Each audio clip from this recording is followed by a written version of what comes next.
Welcome to the Feast Life, where we empower you, the modern homeschool mom, to create a life and homeschool you love. One founded on faith, family, freedom, and fun. I'm your host, Julie Ross, creator of the award-winning homeschool curriculum, A Gentle Feast, and a certified Christian life coach. For more information on today's episode and to access my free gift for you, check out thefeastlife.me. Charlotte Mason once said, "Life should be all living, not a mere tedious passing of time." So on this show, we seek to savor the feast of life. Girl, grab your favorite beverage and pull up a chair. You are welcome at this table.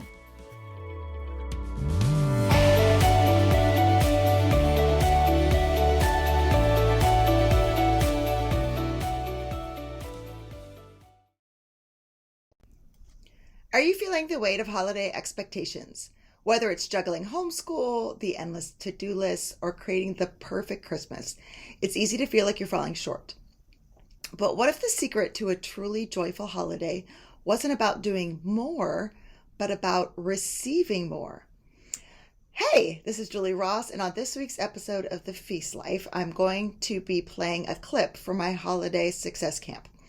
In this episode, we'll uncover the beauty and freedom of learning to receive, simplifying traditions, and embracing gratitude for a season filled with connection and peace. Let's rewrite your holiday story together.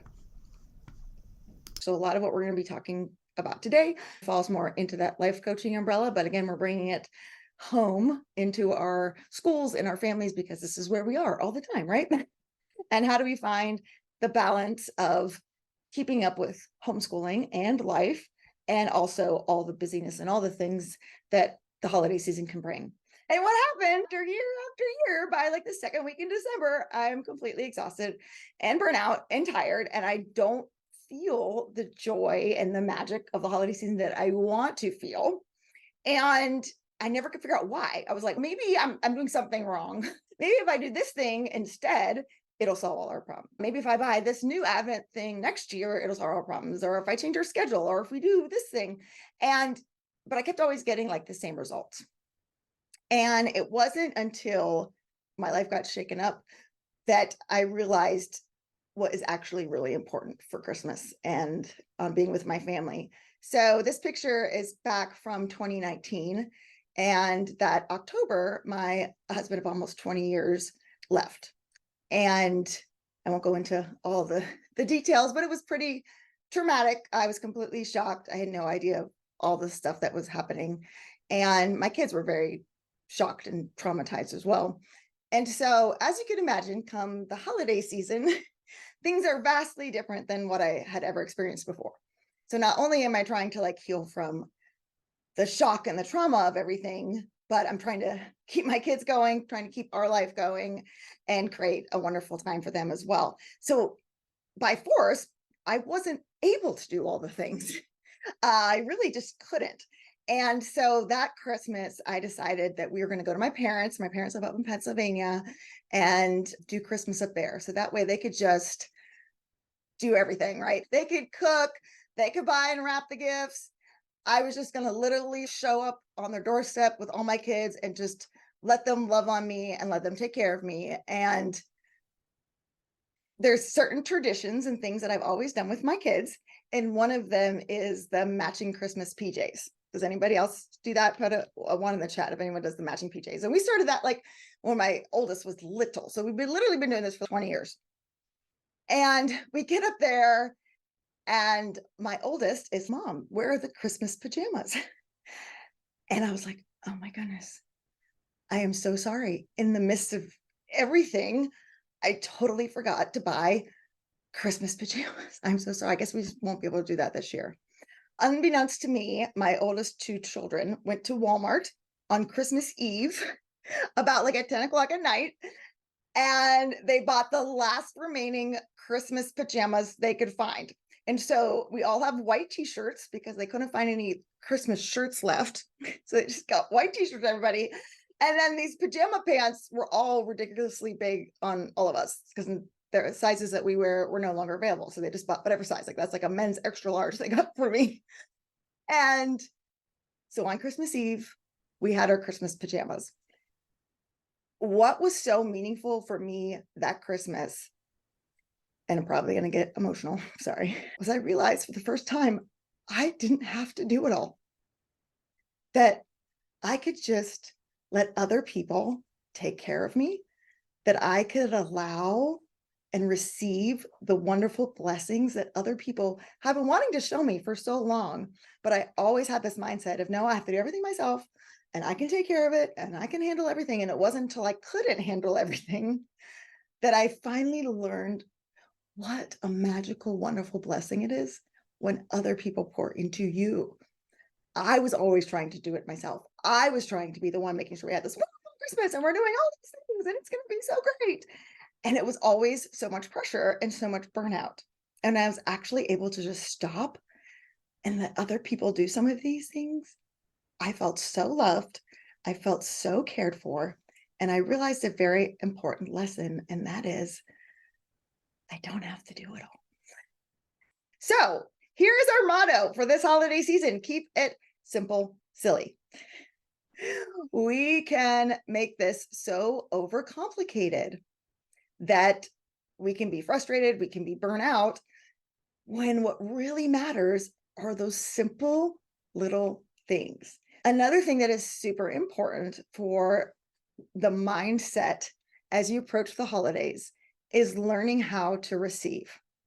I love this Bible verse where Mary says, I am the Lord's servant.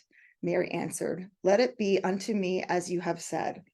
And I think at the holiday times, we can be very focused on what is happening all around us. So if I could be happy and enjoy my holidays if my spouse did XYZ, if my children actually listened, if the house was cleaner, if we didn't have to go to this holiday family gathering that I don't want to go to, if all these other things were happening, then I could be content. And I love that Mary here is just saying, what I'm Lord's servant and I'm going to take what's given to me. And she goes on afterward to have this whole kind of praise to God for her situation. If you look at Mary's situation, right, if it was me, I'd be like, you want me to do what, God? Okay. Like everybody in my town's going to judge me and think about all this stuff because I'm this young woman and I'm not even married. And I don't think I'm really equipped for this. And I don't know if I'd be so happy about this gift that was given to me. I don't know if I could receive that from a place of gratitude and joy.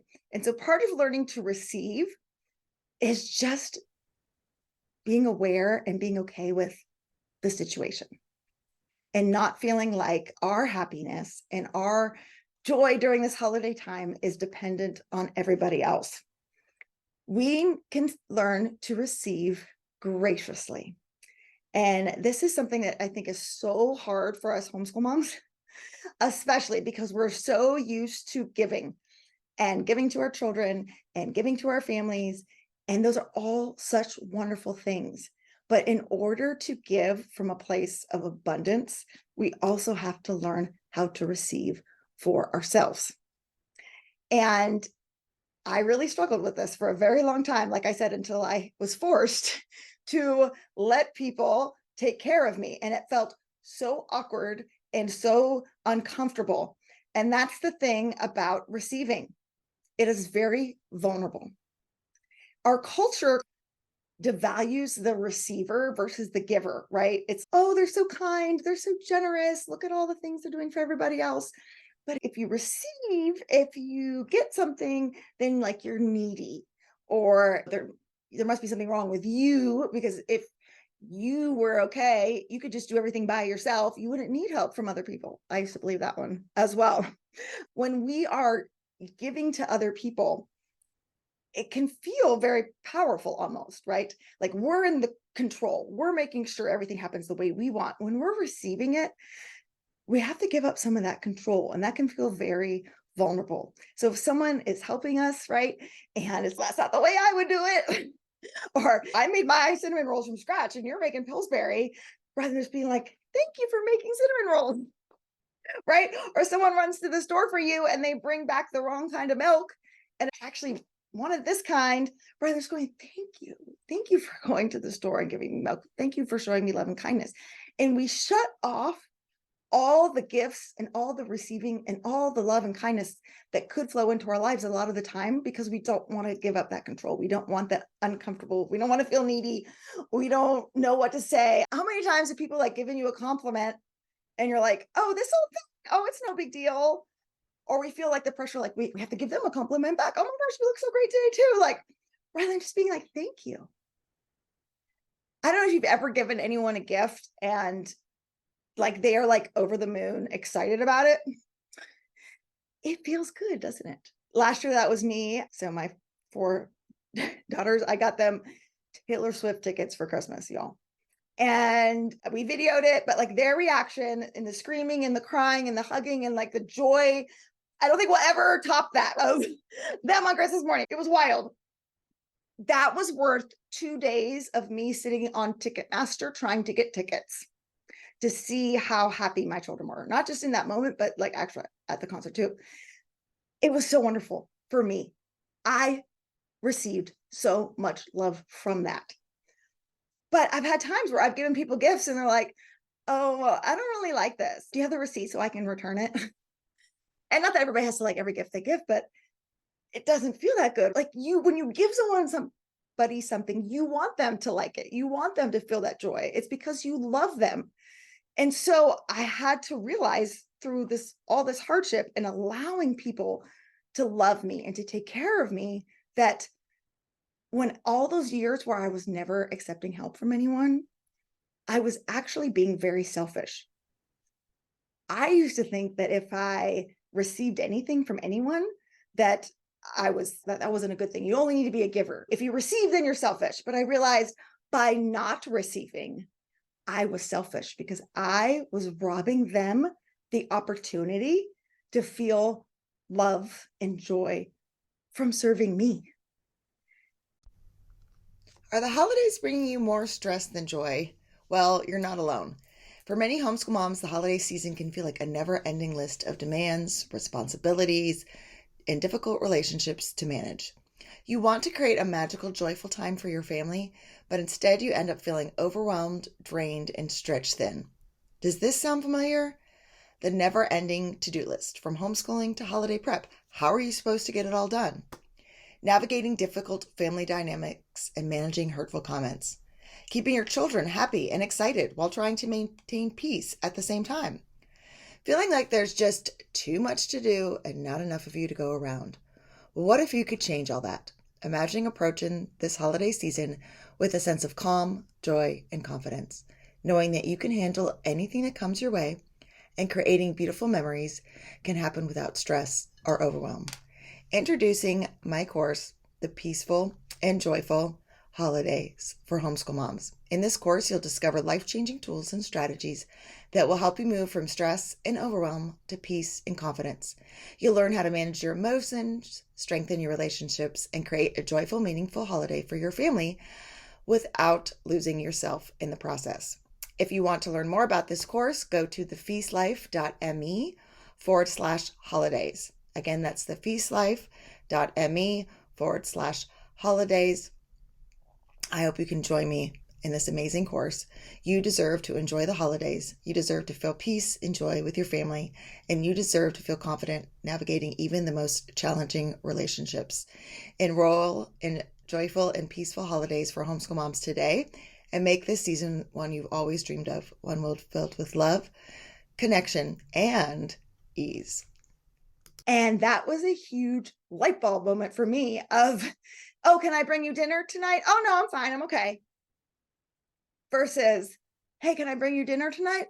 Oh my goodness, I would love that so much.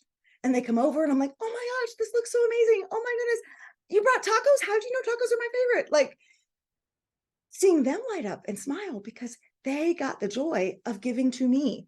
Whereas before I was always like, nope, I'm fine. I don't need any help. I don't need any help in the kitchen. Thank you. Let me do all of this for all of you for Christmas and I'm good. Okay. So here's a funny story about that actually.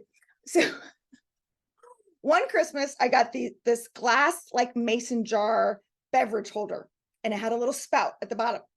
And so I decided to make Christmas punch. So it was like Sprite and cranberry juice, and pineapple juice. And then it had cut up oranges and cinnamon sticks and dried cranberries at the top. It looked gorgeous. So I put it all in there and I shut the lid, and the doorbell rings, and it's my in-laws coming over for Christmas.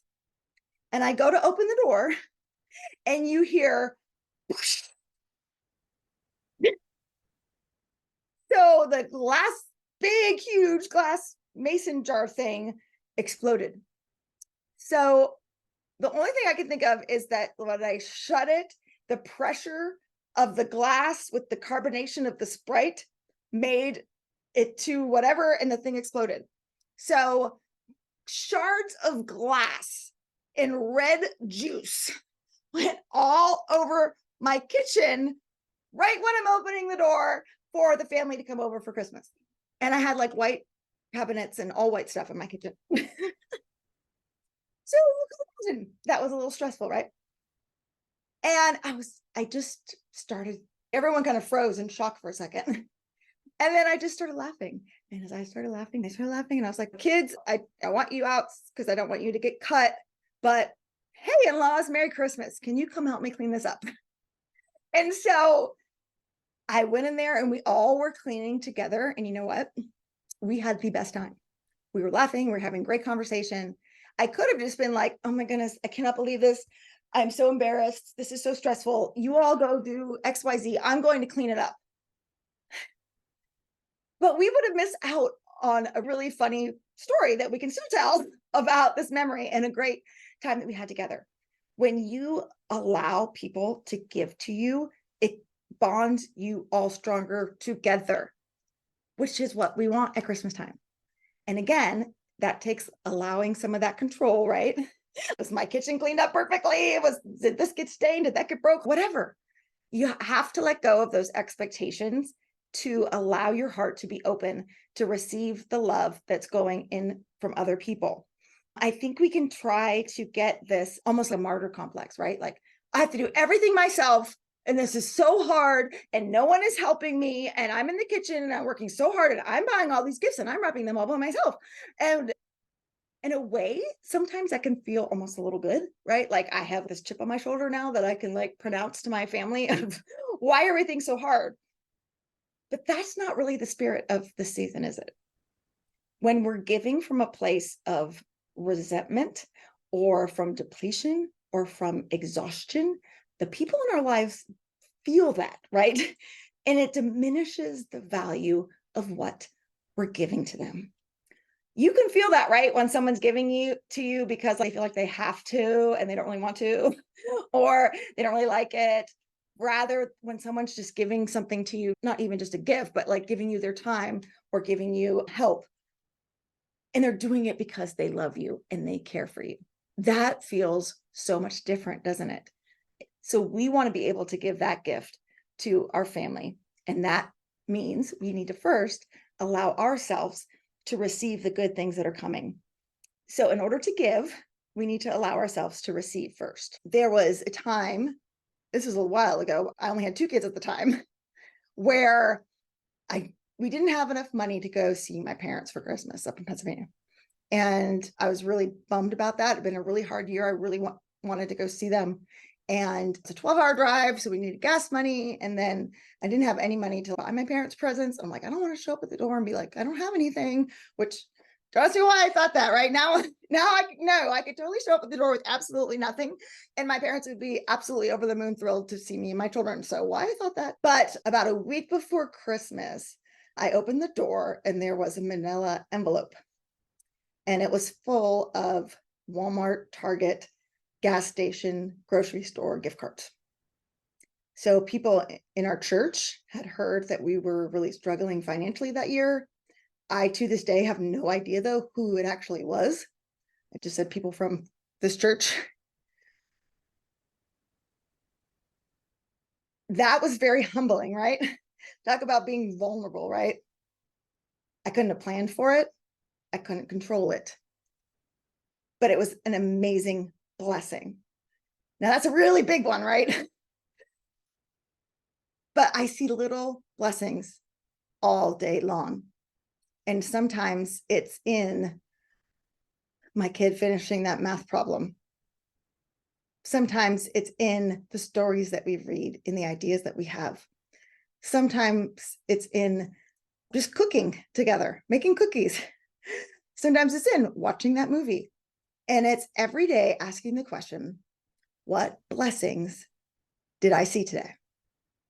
And learning to have that habit of gratitude. The more we can be grateful for the things that we're receiving, the more it changes our view that we can find those things. Here's the amazing thing. We can cultivate that awe and that wonder and that anticipation again, like we are little kids. Now I wake up in the morning and I'm so excited because I don't know what blessing or amazingness is going to happen today, but I trust God and I know I'm going to see it. And so most days I do feel like a little kid on Christmas still. But as you're thinking about the holiday season and the things that you want, if you want to feel that awe and that wonder and that anticipation again, start to allow yourself to receive blessings. You don't know when they're going to come or from who, and you can't control it, and complaining like, nobody helps me and I need this and I need you to do that. And that's not what I'm talking about here. Okay. Because oftentimes if you tell somebody, I need you to do XYZ, you're giving that expectation there, and it doesn't feel so great to get the gift, does it? As when they do it just unbeknownst. And so sometimes you can't control all that, but you need to allow those things to happen. And when they do, receive them. Don't go, oh, never mind, I don't need that. Or, oh, you did that wrong. Just say thank you and smile and acknowledge and have a grateful heart like Mary in that verse there.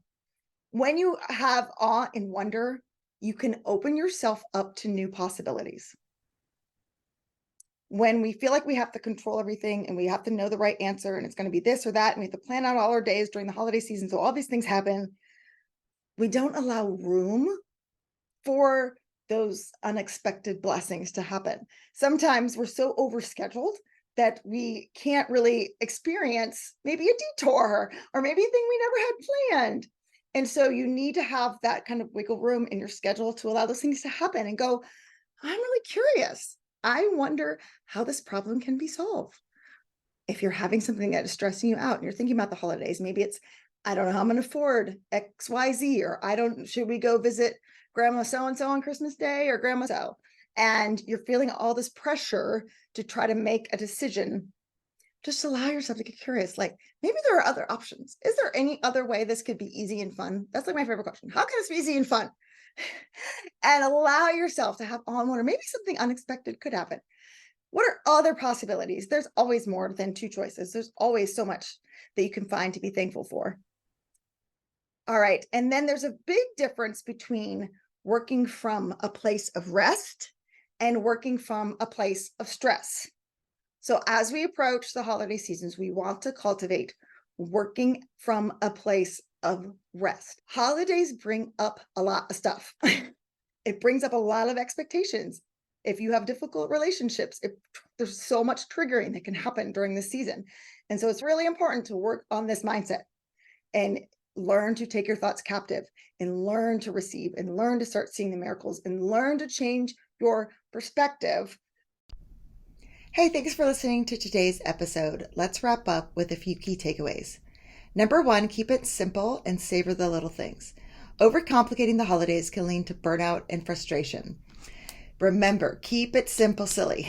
Focus on 1 to maybe 3 meaningful, manageable traditions. Instead of trying to do everything, choose a few traditions that you and your family will cherish and that you can sustain with joy. Number 2, embrace a mindset of receiving. We are often so focused on giving that we forget how to receive. It is so important to let others help and shower us with blessings, especially during the holiday season. Learning to accept support, whether in the form of a meal, help with holiday preparations, or even a compliment, can foster deep connections and reduce stress. Number 3, cultivate gratitude and awe. Reclaim the holiday magic by nurturing gratitude and wonder. Look for small daily blessings, from a child finishing a math problem to shared moments of laughter. Embracing awe for the season's blessings opens our hearts to unexpected joys and new possibilities. And number 4, practice from working from a place of rest, not stress. Approach this holiday season from a place of rest rather than stress. Allow flexibility to your schedule to welcome spontaneous, joy-making memories. By releasing the need to control every detail, you can create space for meaningful experiences and deeper family connections. Thanks for listening.